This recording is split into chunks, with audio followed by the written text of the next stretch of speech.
Hey, what's up, guys? I wanted to do an Ask Me Anything about my trip to Italy, and you guys sent me questions, and I didn't respond to them yet because I wanted to do a kind of a longer form video to talk about them rather than just like some stupid story or whatever. I hope you like my microphone because this thing is fantastic. So let's get to it. So there were a lot of questions relating to people who are not in the industry going to Pitti. I'm just looking at them now. Tips for first-timers who would like to attend Pitti. I love men's style, but I'm a casual enthusiast at most. Would I be welcome at Pitti? How does plan go to future Pitti tickets, events? Any tips? Must you be in the business? I want to go. How do I get in the events list? How does one attend? So the question is, underlying all of those questions is, if you want to go to Pitti and you are not a store owner or a vendor, or you are not Jamie Ferguson shooting photos or something like that, can you still go? And what does that look like, and who's welcome to attend? Well, I just pulled up the website to register for the January edition, and there are 4 categories of people who can sign up to register. One is a buyer, one is a representative/supplier, one is journalist, and one is PR. So of those 4, journalist is the most, let's say, open. So I scroll to the bottom. The registration, it says, for journalist is valid for journalist, freelance, photographer, blogger, influencer, advertising, and PR. So those are the categories of people who can go. What does that mean? Well, the first time that I applied to go by myself, which was 2 years ago, part of the application process is they have you submit places where you have published content before about Pitti Uomo. Now, because I had happened to have gone once in 2020 with the Style Forum team, I thankfully had a lot of content on my website already, so I felt like I was a shoo-in. If I hadn't had that, would they have not let me in? That's a good question. I have no idea. On my website, besides that, since then, let's say it was the summer of 2021 when it was just the first kind of ones post-pandemic, people were still going. I was posting about Pitti, and I did it again in January before I went, and then I went in June 2022.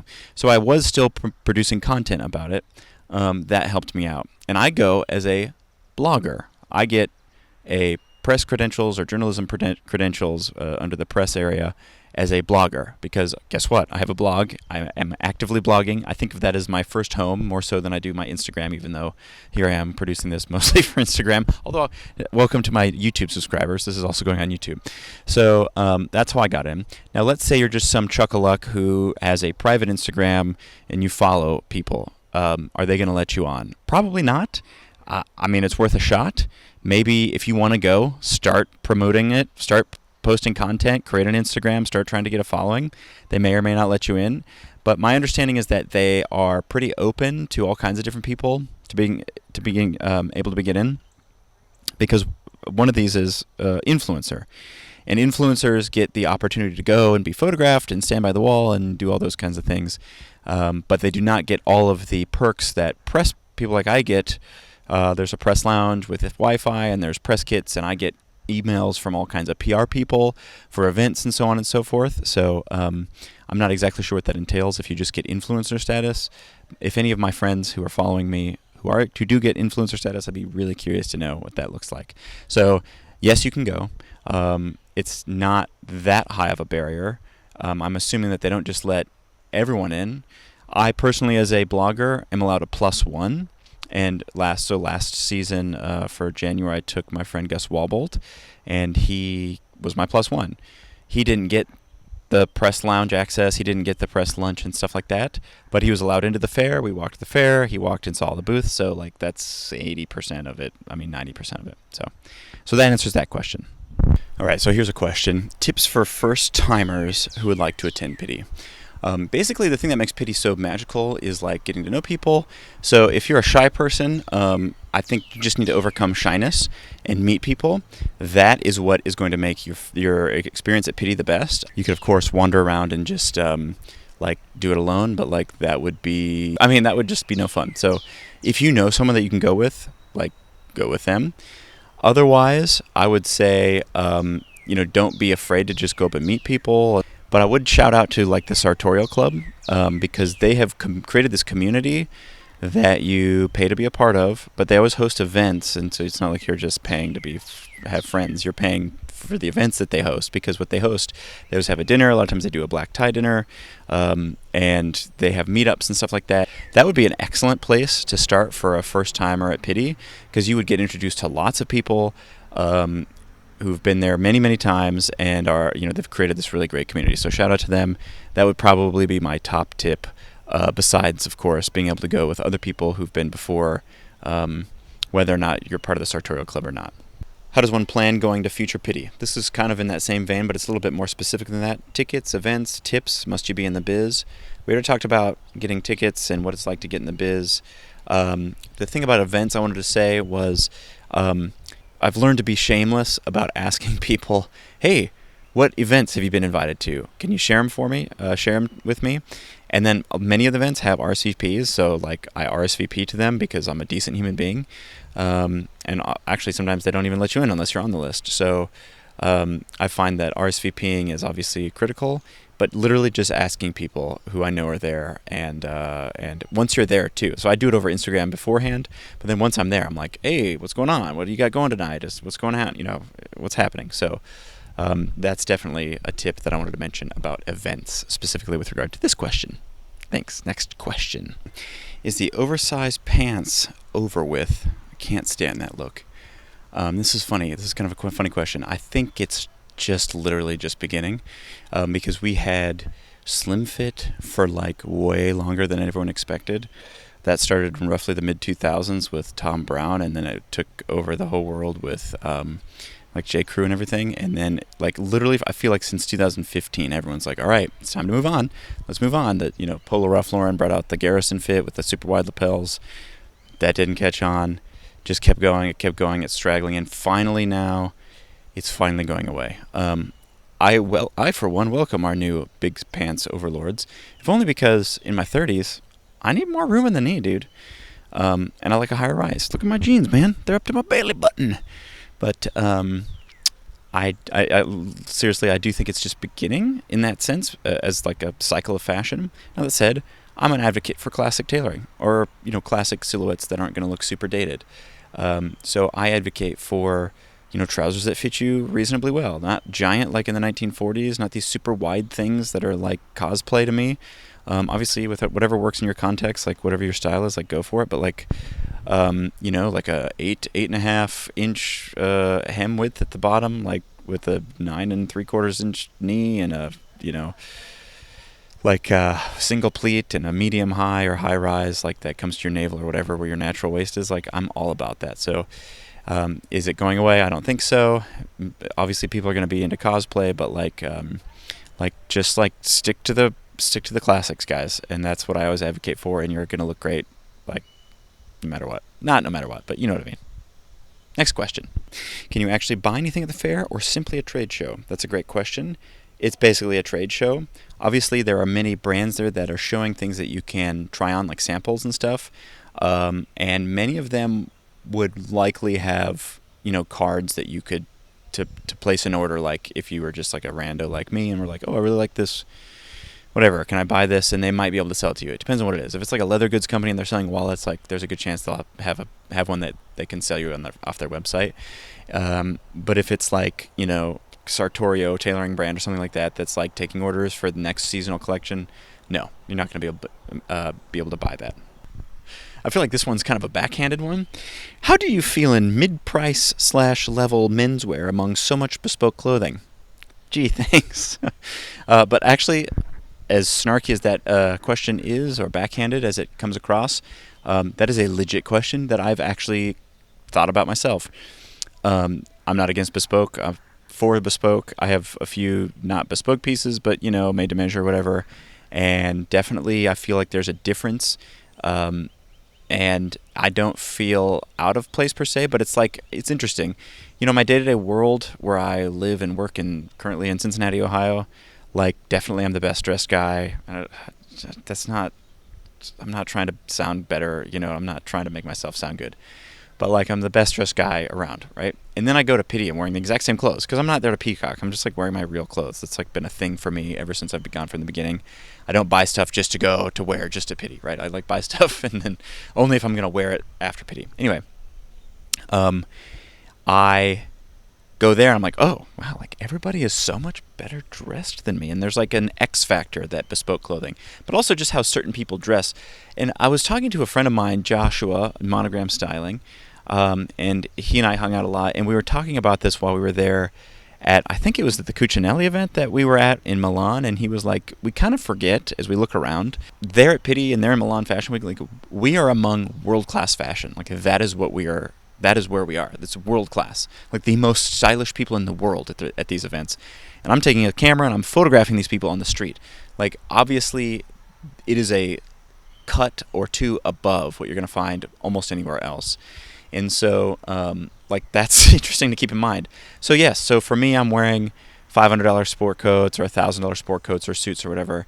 I wear them and I'm very content with how they are.